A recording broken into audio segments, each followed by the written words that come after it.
Doctor ইউনূসকে আমরা খামু, এক কথাই শেষ। আচ্ছা, আমরা এরকম ছাত্র প্রতিষ্ঠা চাই না, যে ছাত্র প্রতিষ্ঠায় এই দেশটা লুটটা আমরা এটা চাই না। ডাক্তার ইউনূসকে তোমরা চাও না, চাও না? সোনা ময়না দুধু খাবে বাবু। আর কি দেশ লুটা, দেশ লুটার তো দেখিসিস কি, এ তো শুরু। ইজ্জত সহকারে লুটে নেব, তার তো দুই সাইডে প্রমাণ দিচ্ছি। আবার কি, হ্যাঁ? খাল কেটে কুমির আনিস, হোশ ছিল না? হ্যাঁ, হোশ ছিল না? একটা মানুষ জীবনের 17টা বছর এই দেশের জন্য কি করেনি? ভাই, 100টা খারাপ কাজ করলে 10টা খারাপ কাজ হইতে পারে। খারাপটাই দেখলো সবাই, ভালোটাও দেখো।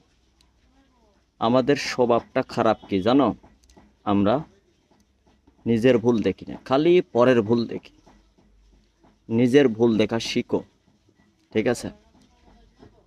আজ এই 7 মাসে এই অবস্থা, 17 বছর চালাছে ভাই, 4টাখানি কথা না, 17টা বছর। আর তোমরা এইরকম ভাবে যে এই লোকটার সাথে এরকম করেছে, কানতে কানতে একটা মানুষ 17 বছর দেশের প্রধানমন্ত্রী, তার একটা আশা ছিল যে আমি 5টা মিনিট লোকের সাথে কথা বলবো, আমি 5টা মিনিট বক্তৃতা দিতে চাই। সেই ইচ্ছেটাও পূরণ করেনি তোমরা। এ তো কি সাজা! দাঁড়াও, এখন তো মিয়া মানুষের ইজ্জত লুট হচ্ছে, ঘর বাড়ি লুট হচ্ছে। দাঁড়াও, চাল 70 টাকা, 20 কিনা খাইতে হবে, 20 গরিব মানুষের 20 খেয়ে মরতে হবে, এছাড়া কোনো রাস্তা নাই। আর এই বয়স্ক ভাতা টাতা এগুলা, যেগুলা প্রতিবন্ধী ভাতা, এগুলার আশা তো বিলকুলই করো না, খবরদার। আর এগুলার যদি আশা করো তাহলে মনে মারবো।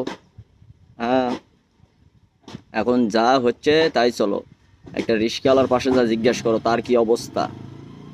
2-4 জন তো ভিডিও ছাড়ে, ইস গত 17 বছরে কিচ্ছু খাইনি রে, এত সস্তায় রোজার মাসে কিচ্ছু খাইনি।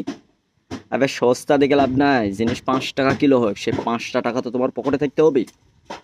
আমি মানিস 5 টাকা হোক, তো সে 5টা টাকা তো কামাই করার তোমার ফ্যাসিলিটি থাকতে হবে। তোমার কামাই তো হচ্ছে না 5 টাকা, তাহলে সে তুমি 6 টাকা দিয়ে খাবে কি? আর কোথায় 70 টাকা কিলো চাল! আর শালা, এ আল্লাহ, তুমি রক্ষা করো গরিব মানুষে, এটাই বলতে পারি ভাই। কথাটা আমি খারাপভাবে বললেও মাইন্ডে নেবেন না ভাই, কারণ আমিও চাই আমার বাঙালি ভাই ভালো থাকে, দুমুঠো খাবার পায়, আমারও ঘরে মা বোন আছে। আমিও গরিব মানুষ ভাই, তোমাদের মতো দিন আনি দিন খাই।